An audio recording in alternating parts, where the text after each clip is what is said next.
Maria, Patera del Sacro Cuore, tu ci offri con nomi di vita il tuo caro figlio, più splendor del cielo.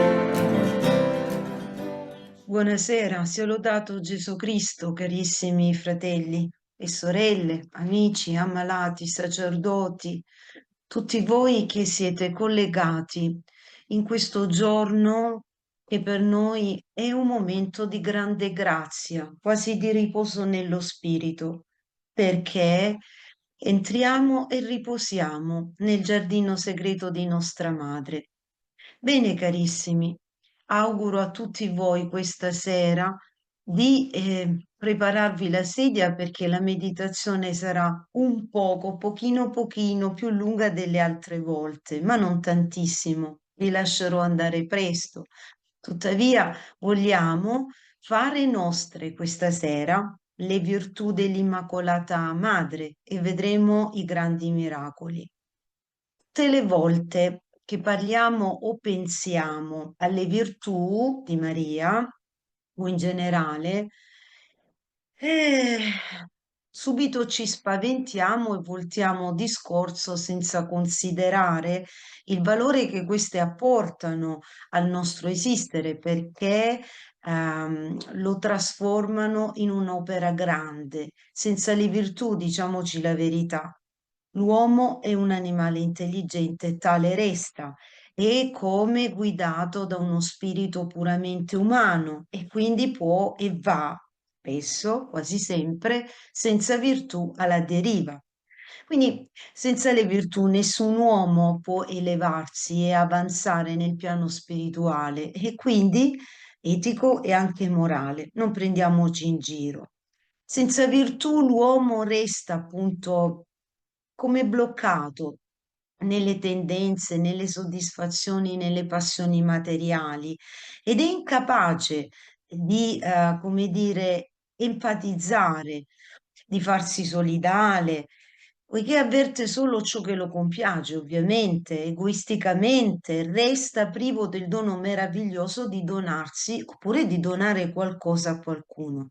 Ma torniamo alle virtù di Maria. Questo preambolo però necessario per comprendere che non è un tema che appartiene solo ai cosiddetti più vicini, più devoti, ma è un tema che è di tutti ed è per tutti e soprattutto per i nostri bambini, per i nostri giovani che ne devono masticare di questo tema e in un certo senso educarsi, così meglio lo capiscono nel tempo della primavera, più sarà facile in autunno porre mani al lavoro che le virtù vorranno da queste creature che domani saranno adulte. Allora riflettiamo. Come ha fatto a superare la Madonna tutte le prove? La prima virtù certamente della Madre nostra è stata la sua fede incrollabile, la sua ferma adesione a tutta l'opera del Figlio Divino. Mai, neppure un secondo ha pensato di sottrarsi all'insegnamento e poi al martirio crudele della morte di Gesù che ha fatto tremare persino gli apostoli più duri e ha messo in fuga quelli più forti. Lei è la prima cristiana, prima discepola e anche la prima servitrice, prima redenta e primissima corredentrice. Riflettiamo per quelli che ancora oggi faticano a riconoscere nostra madre per quello che è realmente. Quanto avrà faticato? Riflettiamo. Quanto avrà sofferto, lavorato, pregato, sostenuto con tutte le sue umane forze per restare ferma, concentrata, fedele, affinché si compisse la redenzione degli uomini. Quanto questa nostra madre è dovuta essere forte. Pensiamo quando andiamo a pregarla che lei non è la Madonnetta come molti la chiamano dei miracoli, solo perché è piaciuta a Dio e quindi se l'è portata più vicina al suo cuore, ma è perché ha saputo conquistare il cuore del Signore. Tutto questo, tuttavia, carissimi, ci tengo a sottolinearlo perché questa forza di Maria passa spesso in secondo piano, invece non sfugge a Dio che la vorrà per sempre come collaboratrice speciale. Quando pensiamo alla fatica che la Madonna ha dovuto fare per realizzare i piani del Signore, immediatamente consideriamo la gelida risposta del mondo e di tanti di noi che davvero, davvero faticano e non sopportano i problemi, le cadute, i progetti di aiuto o quei poveri disgraziati che si presentano davanti rubandoci tempo o qualche offerta. Sbuffiamo, critichiamo aspramente chi ci contraria o semplicemente mette in discussione il nostro vivere umano e religioso. Alcuni di noi poi ci stanno male veramente quando sono colti nella parte più vulnerabile e subito si alterano perché non sopportano che altri li rimproverino e che a volte quei rimproveri però sono la realtà, perché ci ricordano quanto manchiamo pesantemente rispetto alle virtù della misericordia. La Madonna ci è di esempio in questo, anche se il dolore è forte, forte, terribile, bisogna zittire la lingua e rimanere fermi anche se le contraddizioni nostre stesse vorrebbero farci fuggire davanti alle questioni che non riusciamo a superare. La forza di Maria Santissima è credere nell'intervento di Dio sempre e in questo ella fonda le sue radici.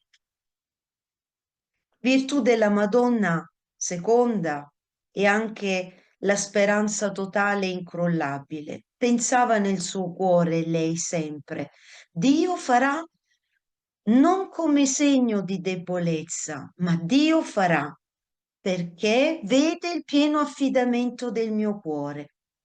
E Maria quindi fa questo esercizio, dà spazio necessario per le dovute manovre della provvidenza. Lei sa che ogni preghiera, ogni lacrima, ogni atto di affidamento per amore ai fratelli attirerà inesorabilmente lo sguardo dell'Onnipotente, che dal suo seno manderà la benedizione, la guarigione o la liberazione che occorreranno nella risoluzione di quella data situazione. Ella, nostra madre, spera oltre lo sperabile e prega con una sicurezza interiore. Dio farà, Dio parlerà, Dio agirà. Carissimi, la terza virtù è nutrire carità grande, come lei ha sempre fatto nel suo cuore, anche nella sua vita, praticando e usando la carità fino ad essere una donna soprannaturale nelle cose di tutti i giorni, per quanto si spendeva nonostante i suoi limiti umani. In fondo era una donna e si sa, le donne al tempo di Gesù non contavano proprio niente. E quante volte noi abbiamo detto, ora sono stanco, sono ammalato, privato di danari e perciò come posso aiutare gli altri? Ecco, così noi non abbiamo amato Dio, che in fondo ci ha dato cose che non ha potuto o non ha dato agli altri e gli altri non le possiedono come ce le abbiamo noi, ma abbiamo assecondato quella natura egoistica che ci abita. Lei invece, la Madre nostra, ci sollecita a non negare mai a nessuno la mano, anche se non riusciremo ad essere soprannaturali o amorosi come lo è stato lei. Non importa. Ciò che vale è la risposta, magari un po' in ritardo, ma mai negare al prossimo qualcosa. Mai, carissimi. Quarta virtù. Quante volte davanti a ciò che ci infastidisce o ci crocifigge, rispondiamo con impazienza violenta? Riflettiamo. La quarta virtù che la Madonna, l'Immacolata, possiede è nettamente una pazienza incrollabile. Non siamo i padroni del tempo e non possiamo con i nostri calcoli, per quanto ci vadano vicino, calcolare tutto e per questo gli imprevisti, se così li vogliamo chiamare, mettono a dura prova la pazienza. Già, dopo diventiamo scontrosi e se non rispondiamo con irascibilità, ci chiudiamo a riccio, chiudendo fuori la grazia che invece vorrebbe operare dentro di noi. La madre invece ci insegna questa sera che sotto la croce si sta pazienti e seppur nel dolore dobbiamo essere pronti al cambiamento che ne verrà dal sopportarla bene e anche se non saremo eroi,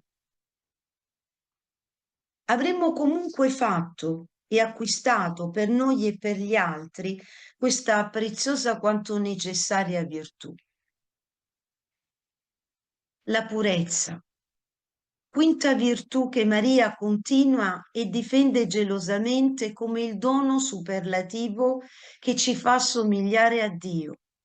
Quante volte nei messaggi la Vergine dell'Eucarestia ha parlato di consacrare i nostri cuori e famiglie per difendere la purezza, da non confondere con la verginità, ma divenire soldati per la purezza affinché cessi l'umanità di andare all'inferno proprio per la causa dell'impurità e per il trascinamento dei peccati perfino contro natura. È inutile, cari amici, che continuiamo ad esaltare tutta una certa schiera di gente oppure ad approvare certi peccati nauseabondi che fanno schifo perfino al demonio.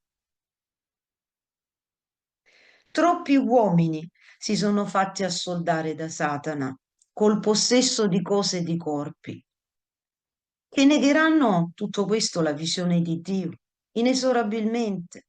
È chiaro, questo lo scopriranno dopo, ma dopo sarà tardi. Ecco perché il demonio teme così tanto l'Immacolata, proprio perché nel suo corpo, nel suo cuore, nella sua mente, non vi è stato, come dire, neppure un attimo il peccato in tutte le sue svariate forme.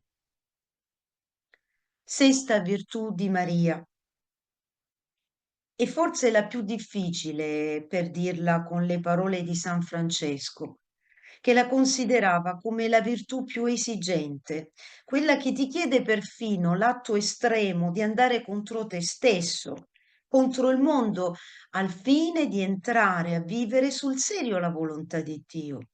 La Madre nostra, già prima di soffrire sulla terra, rassegnava al Signore la sua piena e totale obbedienza e questa cresceva perfetta in lei giorno per giorno.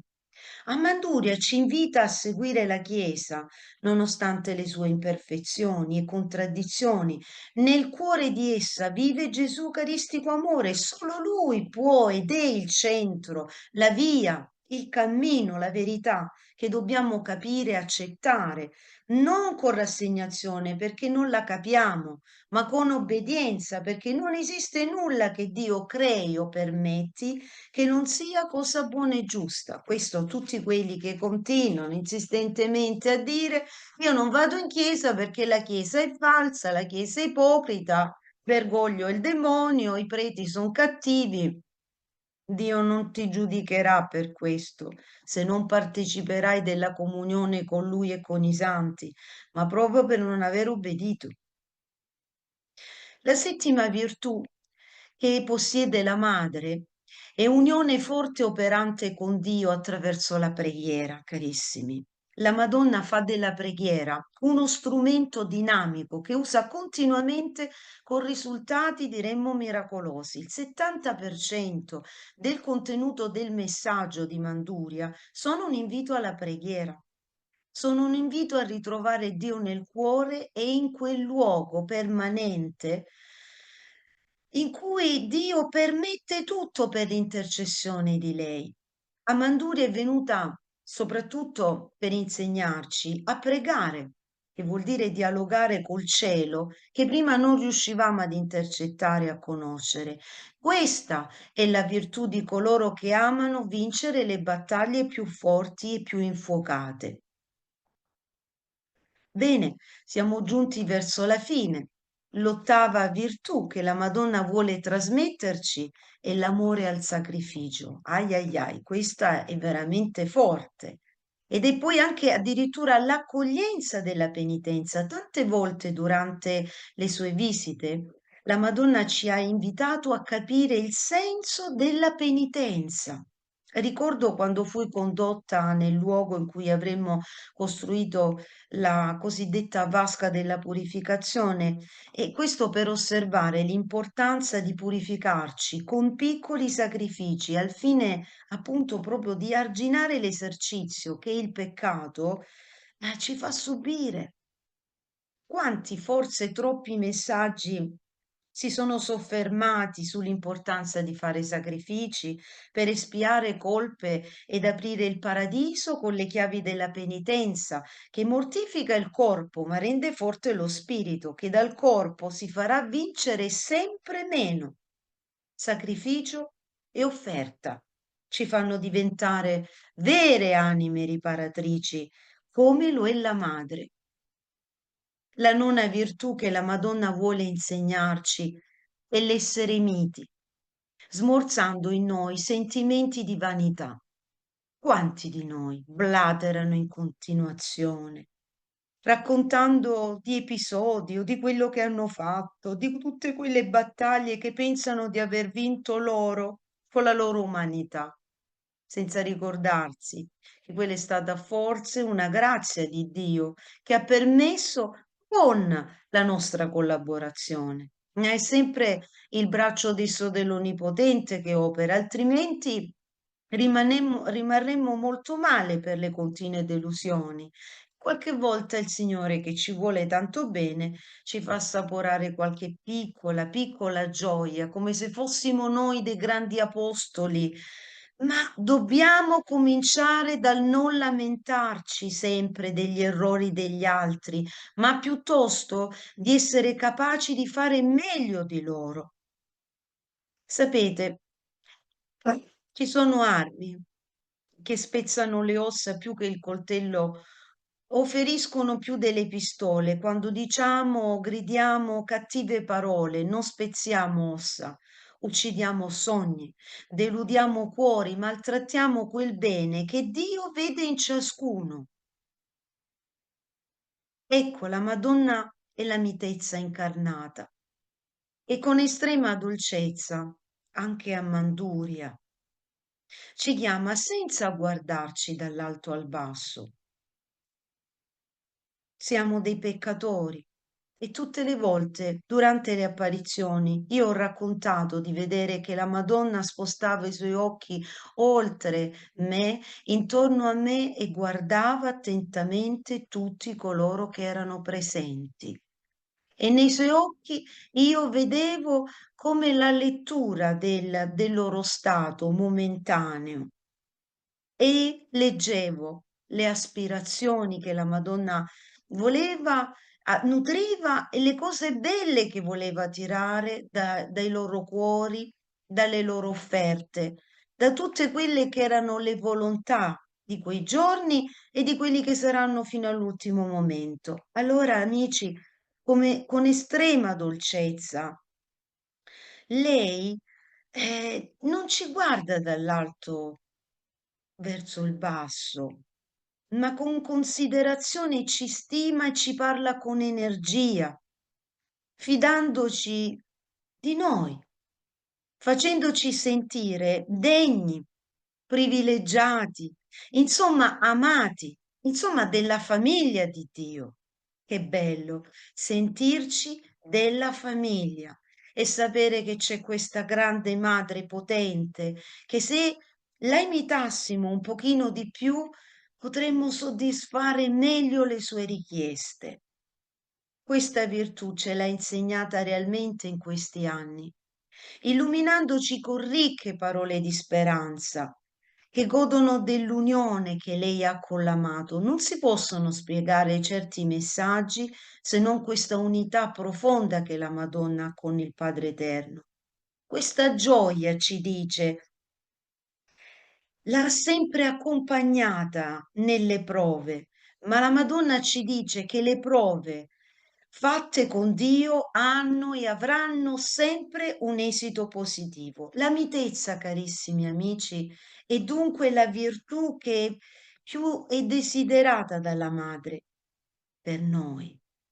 E vedendosi in questo, capita come lei, da buona avvocata, ci favorirà e lotterà maggiormente per noi. È chiaro che lei, se vedrà un figlio buono e mite, certo che lo difenderà ancora più maggiormente di un uomo orgoglioso che crede di farsi da solo. Allora, la decima virtù è educare il nostro spirito a diventare forte. Pur essendo mansueto come la madre, ha potuto esercitare in lei. Lo Spirito Santo l'assisteva in questo. Lei vuole che rivolgendoci a Lui, avendo un basso concetto di noi, lasciamo arricchire perché riceviamo questa forza del cosiddetto superamento delle prove. Quanti cristiani si lamentano tutti i giorni che non ricevono la forza sufficiente oppure non riescono a conservare nello stesso tempo fede oppure inalterabile pace e mansueta natura che brilla soprattutto quando occorre prendere decisioni importanti o momenti decisivi, tutto questo rende forti, decisi e fermi. Se quando siamo nella prova non ci scaldiamo troppo, non ci lasciamo torturare dagli effetti dei nervi, delle passioni, delle suggestioni, che in quel momento il demonio, come un teatro, come un film, fa apparire come un'infinita sequenza dentro il nostro pensiero. Allora, io spero che questa sera facciamo nostro il decalogo delle virtù dell'Immacolata e vedrete cosa sono i miracoli. E terminiamo con una frase di Sant'Agostino, poi di San Bernardo. Maria volle mettersi sempre all'ultimo posto perché è proprio degli ultimi e degli umili il servire. Dice invece San Bernardo, giustamente l'ultima, che però aveva tutte le virtù di una regina, è diventata la prima, perché, pur essendo la prima di tutti, si comportava come se fosse l'ultima. Io vi saluto nel nome del Signore e con tutto il cuore spero che la Madonna ci faccia la grazia di una pace, anche se debole, fragile, di un tempo di rinnovata speranza. Tutti i grandi santi della storia si sono fidati dell'Immacolata. La Madonna vincerà, dicevano, e così morivano, nonostante, diciamo, l'apparente martirio umano che sembrava una perdita. Loro avevano questa concezione che Dio, nonostante la fragilità e l'apparente morte, vinceva non tanto per loro, ma in loro per gli altri. Io vi saluto con tutto il cuore e voglio salutare specialmente quelli che stanno soffrendo. Lo so, lo sa la Madonna. Diamo tempo alla Madonna di poter operare in noi, però vi dico che è molto importante obbedire e fare uso dell'olio. Quando noi riceviamo l'olio benedetto, troviamo in calce una preghiera che è stata dettata, non ce la siamo inventata noi. Tutte le volte che noi rievochiamo quelle parole, ripetiamo le parole della Madonna che lei ci ha detto. Quindi, in forza di quelle parole, Dio, diciamo così, quelle parole privilegiate, è costretto ad ascoltarle. Quindi, se non fosse per la grazia tanto che meritiamo, lo dovrà fare per il sì che la Madonna continua a dire al Padre Santo. E vi ringrazio con tutto il cuore e continuo a dire grazie per la provvidenza di quelli che nel poco, nel molto stanno cercando di aiutarci. Arriviamo a fine dicembre e sapete, Celeste Verdura ha tante, tante di quelle tasse che noi dobbiamo fare fronte e come tutti gli anni, da 32 anni, ce la faremo anche quest'anno con l'aiuto vostro, con l'aiuto di tutti quanti, ma anche e soprattutto con l'aiuto di quelli che pur non dando cose materiali, danno qualcosa in più, la loro sofferenza, perché questa opera cammini sempre e maggiormente in questo splendore. E voglio concludere dicendo a quanti continuano a dire: Ma Manduria, Manduria è poca cosa, anche quando andiamo a Celeste Verdura non c'è mai una gran folla. Io vi assicuro che Zoom è la testimonianza di quanto la Vergine dell'Eucarestia stia camminando nel mondo e nelle nazioni e di quante persone accolgono questo messaggio. Anche l'aiuto di traduttori, questa sera abbiamo anche in mezzo a noi una persona di lingua spagnola, vi fa capire che Celeste Verdura è una grande grazia. Ringraziamo anche il Signore perché appena terminato il primo volume della Sapienza rivelata in polacco, presto una casa editrice, ecco, pubblicherà i libri più importanti, una plaquette con tutta la conoscenza del percorso da fare in Celeste Verdura e delle profezie che sono indicate per condurre le anime non tanto per essere sollecitate da curiosità infami interiori, ma per capire a che punto stiamo e dove ci proiettiamo. E allora voglio ringraziarvi e nel mentre vi saluto, voglio che tutti voi preghiate per un nostro caro amico sacerdote al 1° dicembre di quest'anno ci ha lasciato padre Milero dell'Opera di Cristo Giovane, della Fraternità di Cristo Giovane del Portogallo. Ecco, loro da tutta la vita hanno sempre portato avanti con le edizioni Boa Noa i messaggi mariani più importanti. Anche io sono stata diverse volte presso il loro monastero, un grande monastero che poteva ospitare fino a 2000 persone nel loro bosco, adibito con un grande altare all'esterno. Ecco, questo carissimo padre se n'è andato in dicembre, che poi è il mese ma entro cui faceva il compleanno, lui sempre mi diceva, Deborah, ecco, siamo nati nello stesso mese, noi siamo Sagittario, siamo persone forti, ma spesso, anche se siamo forti, forse noi siamo i più soli, perché Dio ci dà di trainare tutta la carrozza, ma ogni tanto la carrozza anche essa si ferma.